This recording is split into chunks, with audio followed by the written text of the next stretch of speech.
Hello and welcome to my channel. मेरा नाम विजय है और आज की वीडियो का टाइटल है two dimensional array in C programming. ठीक है, तो ऑब्जेक्टिव क्या है इस लेक्चर का, मतलब इसमें हम क्या पढ़ने वाले हैं। तो इसमें हम देखने वाले हैं इंट्रोडक्शन। ठीक है, फिर हम देखेंगे कि declaration of two dimensional arrays, फिर हम इनिशियलाइजेशन देखेंगे टू डायमेंशनल एरे का कैसे दिखते हैं, और लास्ट में देखेंगे इसका एक एग्जाम्पल। ठीक है दोस्तों, वन डायमेंशनल एरे होता क्या है। वन डायमेंशनल एरे जो वेरिएबल्स होता है वो एक वैल्यूज की जो लिस्ट है वो हम क्या कर सकते हैं, स्टोर कर सकते हैं। जैसे कि देखिए, ये एग्जांपल है, सपोज यहाँ पर लिख रहा हूँ मैं इंटीजर ए ऑफ एरे और 5369, मतलब declaration as well as initialisation मैंने शुरुआत में ही कर दिया। तो इसमें मेमोरी रिप्रेजेंटेशन इसका कैसा रहेगा कि ए ऑफ जीरो पे क्या रहेगा, ए ऑफ जीरो पे रहेगा आपका 5, ए ऑफ वन पे रहेगा 3, ए ऑफ टू पे रहेगा 6, ए ऑफ थ्री पे रहेगा 9। ठीक है, मतलब सिंगल सब्सक्रिप्ट अगर है तो हम बोलेंगे कि ये वन डायमेंशनल एरे है। अब टू डायमेंशनल एरे कब यूज करना होता है, जैसे कि देखिए कभी कभी क्या होता है कि हमें टेबुलर फॉर्म में डेटा जो है स्टोर करना होता है। ठीक है, मतलब टू डायमेंशनल एरे का यूज हम कब करेंगे, जब हमें जो वैल्यूज है वो टेबल में स्टोर करना है। अब टेबल मतलब जैसे कि देखिए, ये सपोज एक आपके यहाँ एक टेबल दिया है मैंने, कि यहाँ इस टेबल में क्या है कि स्टूडेंट है चार, ए बी सी डी नाम के चार स्टूडेंट है और ये उनके मार्क्स है। मतलब स्टूडेंट ए को फिजिक्स में कितने मार्क्स मिले, केमिस्ट्री में कितने हैं और मैथ में कितने हैं। स्टूडेंट बी को फिजिक्स में कितने हैं, केमिस्ट्री में कितने हैं और मैथ में कितने हैं। ऐसे चार स्टूडेंट हैं। ठीक है, मतलब यहाँ पे जो वैल्यू स्टोर है ये टेबुलर फॉर्म में है। अब टेबल मतलब क्या, रोज इनटू कॉलम। ठीक है ना, मतलब यहाँ पे चार रो है।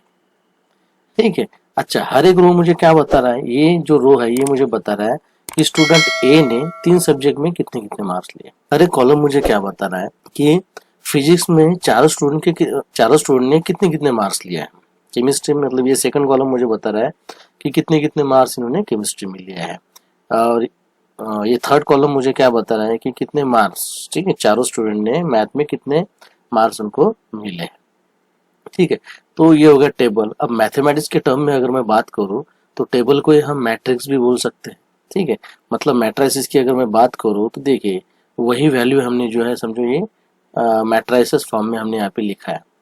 अब मैट्रिसेस में भी क्या होता है, वही रो कॉलम जो हमने मैथ में पढ़ा होगा। ठीक है ना, अब जैसे कि ये फर्स्ट कॉलम, ये सेकंड कॉलम, ये थर्ड कॉलम, और ये रहेगा आपका first row, second row, third row, fourth row. अब इस मैट्रिक्स के अगर मुझे कोई एलिमेंट एक्सेस करना है, फॉर एग्जाम्पल ये 87 का क्या एड्रेस होगा, अगर इस मैट्रिक्स को मैं वी बोल रहा हूँ तो इस 87 की लोकेशन क्या है, थर्ड रो सेकंड कॉलम। मतलब मैं यहाँ पर कहूंगा कि वी ऑफ 32, या फिर ये 99 को एक्सेस करना है मुझे तो क्या कैसे एक्सेस कर सकते हैं आप, ये थर्ड रो में है और थर्ड कॉलम में है। ठीक है, तो इसी तरह से हम जो है टू डायमेंशनल एरे का यूज कर सकते हैं। ठीक है, जैसे कि देखिए अभी टू डायमेंशनल एरे को हम डिक्लेयर कैसे करेंगे, तो ये है उसका सिंटैक्स, मतलब टाइप, कौन से टाइप का हमें एरे डिक्लेयर करना है, इंटीजर है, फ्लोट है या कैरेक्टर है। ठीक है, यहाँ पर आपको एरे का नाम देना होगा, तो एरे अंडरस्कोर नेम मतलब एरे का नाम। दो सब्सक्रिप्ट यहाँ पे दिया है हमने, ठीक है, दो स्क्वायर ब्रैकेट है। तो पहले में हमें स्पेसिफाई करना होगा कि कितने रो हमें चाहिए, और सेकंड सब्सक्रिप्ट में हमें स्पेसिफाई करना होगा कि कॉलम साइज उसकी क्या रहेगी। जैसे कि एग्जांपल देखिए, यहाँ पर मैंने लिखा है इंटीजर वी ऑफ फोर्थ। इसका मतलब क्या हो गया, इंटीजर हो गया हमारा टाइप, वी मतलब ये है एरे का नाम। ठीक है, उसके बाद में ये फोर मतलब क्या, ये है नंबर ऑफ रोज। तो इसमें जो नंबर ऑफ रोज रहेंगे वो फोर रहेंगे, और three means number of columns. ठीक है, तो यहाँ पे देखिए, अब यहाँ पे गौर करने लायक बात यह है कि यहाँ से जो आपकी शुरुआत होगी तो कॉलम वन ना लेते हुए कॉलम जीरो लेना होगा मुझे मतलब जो पहला कॉलम रहेगा वो जीरो रहेगा। मतलब फर्स्ट कॉलम को कॉलम जीरो बोलूंगा मैं, सेकंड कॉलम को कॉलम वन, थर्ड कॉलम को कॉलम टू। वैसे ही ये जो फोर है तो चार रो है तो फर्स्ट से शुरुआत नहीं होगी। जब भी हम प्रोग्रामिंग यूज करेंगे सी में तो हमें एरे का जो इंडेक्स है वो जीरो से स्टार्ट होगा। मतलब यहाँ पे क्या होगा, row zero, row one, row two, row three. और ये वही वैल्यू है जो हमने अभी थोड़ी देर पहले देखा था कि 78 कहाँ स्टोर होगा, तो वी ऑफ जीरो जीरो में। 98 कहाँ पर है, वी ऑफ वन वन में, क्योंकि ये वी जो है, ठीक है, वी इस एरे का नाम है। और ये हमें कोई एलिमेंट अगर एक्सेस करना है तो हम क्या करेंगे, उसका पर्टिकुलर रो कौन सा है और उसका कॉलम कौन सा है, वो हिसाब से हम उसको एक्सेस करेंगे। ठीक है दोस्तों, अच्छा अब अगर इसका मेमोरी रिप्रेजेंटेशन हम देखेंगे तो मेमोरी जो है वो रो वाइज ही क्रिएट होता है। जैसे कि ये फर्स्ट रो क्रिएट हो गया, ठीक है। अब 7 डेट का क्या एड्रेस रहेगा, तो ये रहेगा v(0, 0, v(0, 1, v(0, 2), ठीक है। अब सेकंड रो कैसा होगा, तो समझो ये v(1, 0), v(1, 1) मतलब फर्स्ट रो फर्स्ट कॉलम, लेकिन इस केस में फर्स्ट मतलब सेकंड, ये जो 1 है मतलब ये सेकंड कॉलम है, ठीक है। क्योंकि हम 0 से शुरुआत कर रहे हैं तो जो 0 होगा वो फर्स्ट होगा, जो 1 होगा वो सेकंड होगा, ठीक है। इसी तरीके से v(1, 2), ऐसा इसका क्या रहेगा, ये मेमोरी रिप्रेजेंटेशन, ठीक है। तो जब भी हम कोई एरे क्रिएट करेंगे इनिशियलाइज का, तो उसका एक ऐसा एक मेमोरी स्ट्रक्चर जो है उसका फॉर्म होगा। मतलब ये जो रहेंगे हमारी रो 1, रो 2, रो 3, रो 4, ठीक है। तो पहली रो मतलब 0th रो, फिर ये फर्स्ट रो, ये सेकंड और ये थर्ड, ये रहेगा आपका फर्स्ट कॉलम, सेकंड कॉलम, ये थर्ड कॉलम, ठीक है।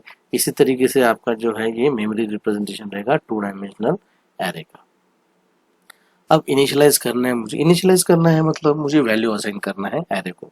तो अगेन दो तरीके से हम वैल्यू असाइन कर सकते हैं। एक तो कंपाइल टाइम, ठीक है, मतलब प्रोग्राम रन करने से पहले हम उसको जब डिक्लेयर करेंगे उसी समय हम वैल्यू भी असाइन कर सकते हैं।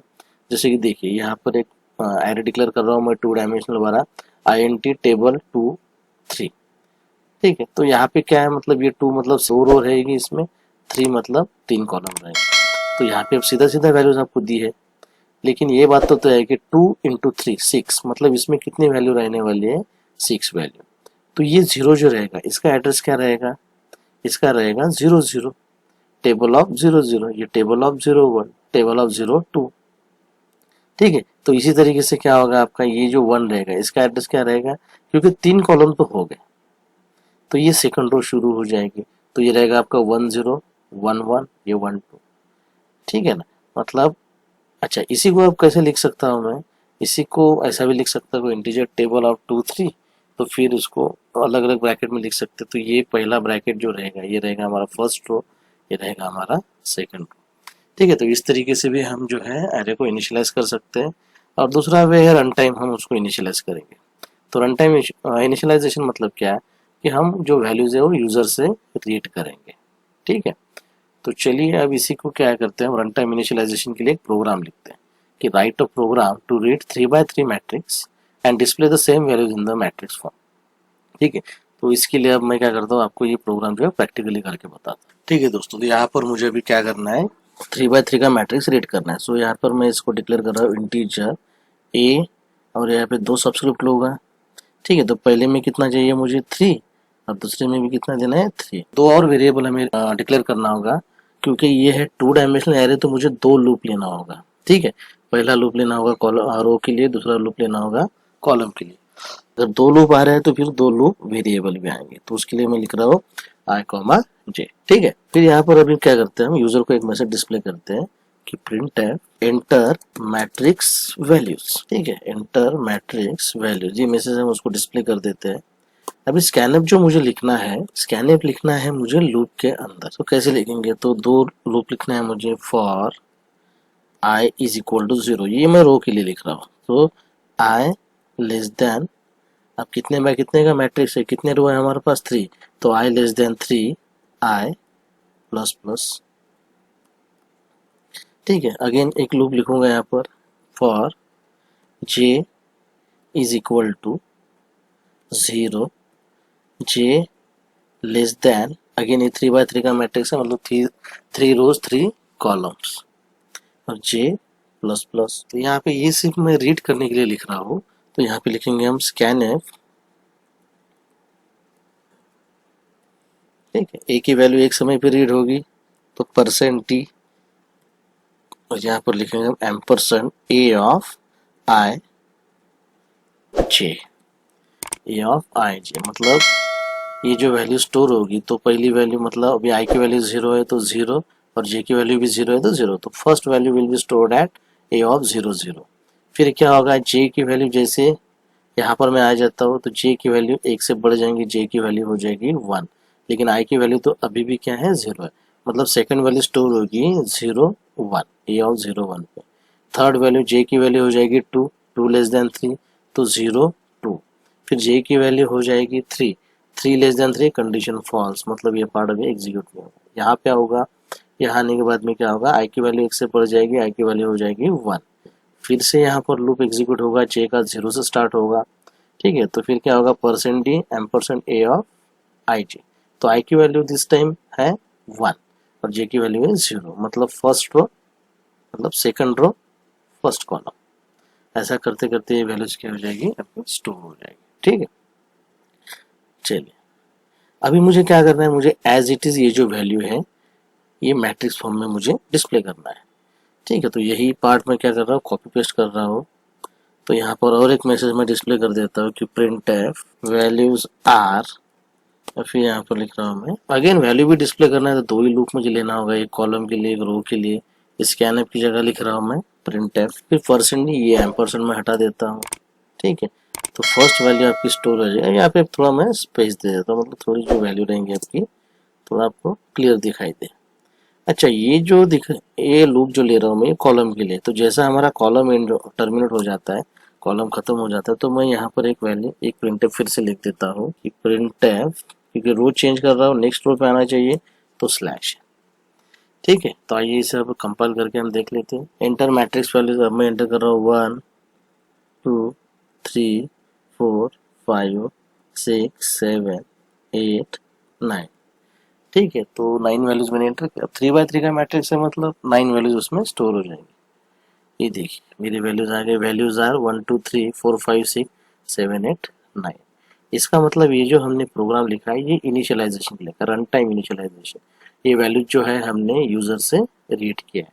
अब देखिए ये टेबुलर फॉर्म में आ गया, मैट्रिक्स फॉर्म में आ गया, मतलब ये 1 कहाँ स्टोर हो गया, तो ए ऑफ 0 0 पे, ये 0 1 0 2, ये 4 कहाँ पर है 1 0 1 1 1 2, ये कहाँ पर है 2 0 2 1 2 2, ठीक है। आई होप दोस्तों ये वीडियो जो है आपको समझ आया होगा, ठीक है। तो मिलते हैं अगली वीडियो में, थैंक्स फॉर वॉचिंग।